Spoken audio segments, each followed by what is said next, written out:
All right, we're lining up. Yeah. To get in a caravan from Mexico. Got all of our visas, our FMM forms. I'm putting them in between our passports. Let's not hold that up to the 1080p camera. Yeah, because I don't want anyone to know my birthday. Right. But so far, the funnest part of this experience is the walkie-talkies. Hearing all the radio traffic. So all 26 families have at least one radio, so that we're all lining up. Everybody was numbered the night before. We're all lining up in order.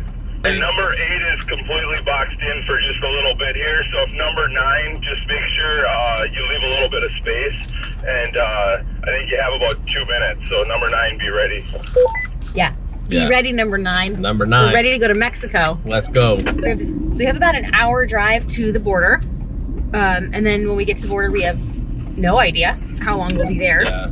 I think that's always the case, that you have no idea how long it takes. I think it varies quite a lot, but as an added little ounce of excitement this week, everybody here did their visas online in the last few days, and you normally get an email afterwards and everything's good. All of us got charged on our credit cards, and the emails never came. So apparently the payment system at the Mexican border, the immigration office place in the immigration office, was down. So nothing was being processed. So you could either drive to the border yesterday, which a bunch of people did, with cash. You could only pay with cash because the payment system was down. But last night around 10 o'clock, 10:30. Yeah, something like that. They all started rolling in over the course of like 2 hours. 3 of the 4 of us got them. I guess you could roll forward. Oh, he's not in his spot either. No, I'm just gonna wait. There's somebody coming up now. 3 of the 4 of us got them, and someone was nice enough to print them for us, so we actually have visas now. But I guarantee there's lots of people who don't, because once people stopped getting them, people stopped. The decision was made eventually, like, to hell with it, we'll just do it at the border. As an added excitement, on top of all this excitement, where we're staged is like, everybody's kind of shoehorned in. Yeah. So it's not like everyone can just leave. We all have to get creative about like leaving in a certain order and then lining up in a certain order. But it's been a pretty smooth morning. Yeah. It'll be smoother when I eat chocolate chip muffin. Yeah. Okay. That is really going to sustain me for a nice long day. Oh, without a doubt, man. I already inhaled mine. All right. Left no trace. And a banana. Left no trace. I don't think that's what that means. Leave no trace. At all, ever. All right. It's very nature. Let's park. Goodbye.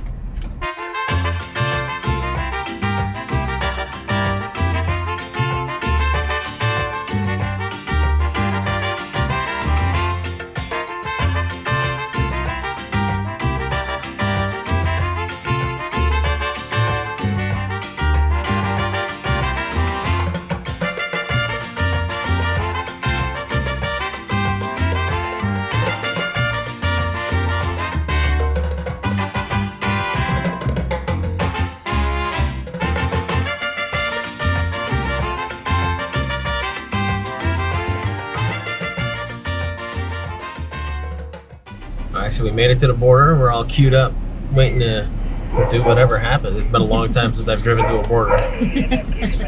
I'm from Florida. I've never, ever driven through a border. As we came right through the border, there's people waving and welcoming us, so that was kind of cool. Yeah. We are now queuing up. We're number 7 in a line of 25 RVs. So we're queuing up so that they can inspect what they need to inspect, if they need to inspect. So there's representatives from the RV park that we're staying in down in San Felipe, and they're here meeting us at the border. They also have Mexicali TV crews here because I guess we're going to be on the news today in Mexicali. So it's funny. They were like, let us know if you don't want to be interviewed and all that.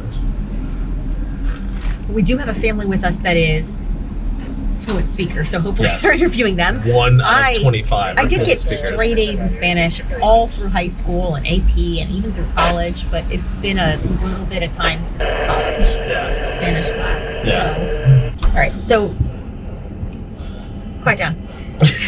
We're in Mexico. We're in Mexico. Check. So you went inside the building by yourself to get the FMMs stamped, and that whole debacle. Yeah, so if you're going in, it might be different. We went in there's 25 RVs, so we were kind of segregated off on our own. They were doing, it turned out they were going to do 6 at a time, turned out to be 8 at a time.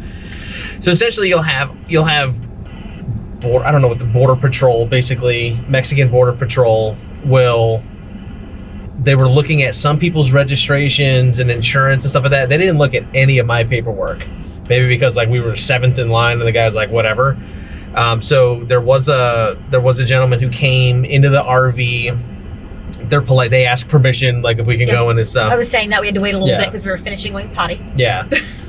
I said, Leah was like, "Why no?" And he's like, "Oh, you know? Very polite, very respectful." Yeah. So they went in, like, kind of peeked around. The way our RV is, you can't get through past the front door because the slides are in. But I mean, like, he looked around and stuff. And I know that they sometimes do ask you to open the slides, but they did not ask us to. No, they didn't for us. So they. Sorry, I know you probably hear this a little bit, but I want to be sure I can hear something. So looking around the bedroom, like he opened up a handful of the, like he opened up the, like where the clothes and stuff were. They took pictures, like took pictures down the hall, took pictures of like the bed area and stuff. And like, as he opened up all the doors, he just like kind of took pictures of stuff. And I know he asked you a question, but I couldn't hear it from outside. What was he asking you? They asked, the only questions he asked me was if we had any drugs or weapons. He asked me that too. Yeah. We did not. We didn't have any drugs or weapons. Would not suggest that. That's a really bad idea unless you want to go to like a Mexican prison, which from what I've heard is a terrible idea. Skip it. But then the only other question he's asking he couldn't find a light switch. Oh, okay. I was like, did we have contraband I wasn't aware of? But it was just a light switch. And he didn't speak a lot of English, which is good because I speak no Spanish whatsoever. So he was like, and he tapping the light, and I was like, I got you.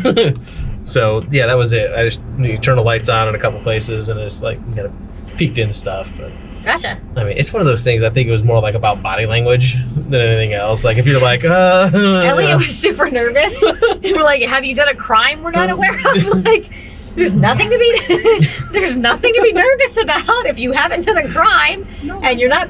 They might have asked me questions, and I know Rojo, Azul, and up to 10. Okay, so you were 10. Rojo, Azul, and up to 10. So you were totally fine if immigration asked you what color something was. Yeah.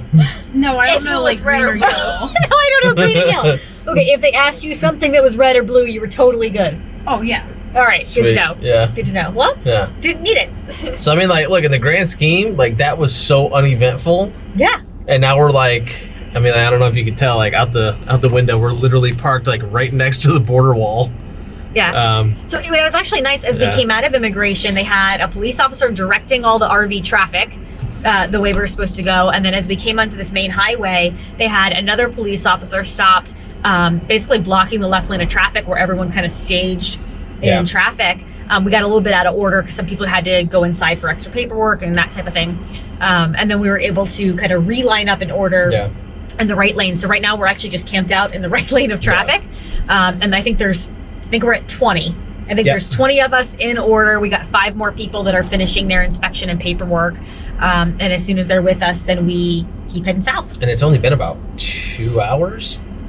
I think we pulled in, we like literally pulled in right as we crossed the border around 3 hours ago. Yeah. So that's not bad for like, if it was by just us, we would have been gone. We would have been at our destination. We would have been halfway to San Felipe at this point. Yeah, but it was. I don't think 3 hours is bad for 25 RVs to be searched and immigration and all that stuff. It seems not so shabby. And inside the immigration office, it wasn't smooth for us even. So there was a computer issue on the website where you fill out, it's an FMM, I don't know what that stands for, but it's basically the immigration paperwork. Yeah, it's the immigration paperwork. You got to fill that out with like passport info, date of birth, where you're going, and all that other stuff. And then it redirects you to a website where you pay, it's like $31. You pay for each person going in. So it's like $31 per person. We were supposed to get an email as the receipt. We didn't. Right. And there was a way where you could print it at that time, but only 3 out of 4 worked because it kept throwing up like an internal server error on the website. So we weren't the only ones. There was a handful of people who had already paid their $31 per person. So I had to pay that it was like $125 total. I had to pay that again, and basically filled out new FMMs right there. So next time, I'm just gonna do it at the border. I think that's probably gonna be easier. Or we'll do it sooner. Way ahead of time. That way, when if there's we know any for issues, a fact we can get it all resolved ahead of time. But it clearly is not a unique problem. They told Joe and they told several other people in our group, just dispute it with your credit card. So it seems like it's a not that uncommon issue. Not that big of a deal. And so we'll just dispute it with our credit card, I guess. And worst case scenario, if you don't get it, Mexico, $125 donation to your immigration and tourism departments. I hope you do great things with it. But yeah, man, in the grand scheme of coming into a foreign country for the first time with the RV and everything else, that was pretty smooth. Yeah, I'm just keeping an eye. Right now it says if we leave right now, we'll be there at 2:45. Yeah. And I know that there's a rough agenda today with happy hour starting at 4. Yeah, so we need to... So as long as these last 5 people are through in the next hour and 15 minutes, we are going to be right on schedule. Yeah, I see another RV pulling in at the end of the line, so we should only be like 3 or 4 away from being good to go, so... Awesome. Yeah, man. All right.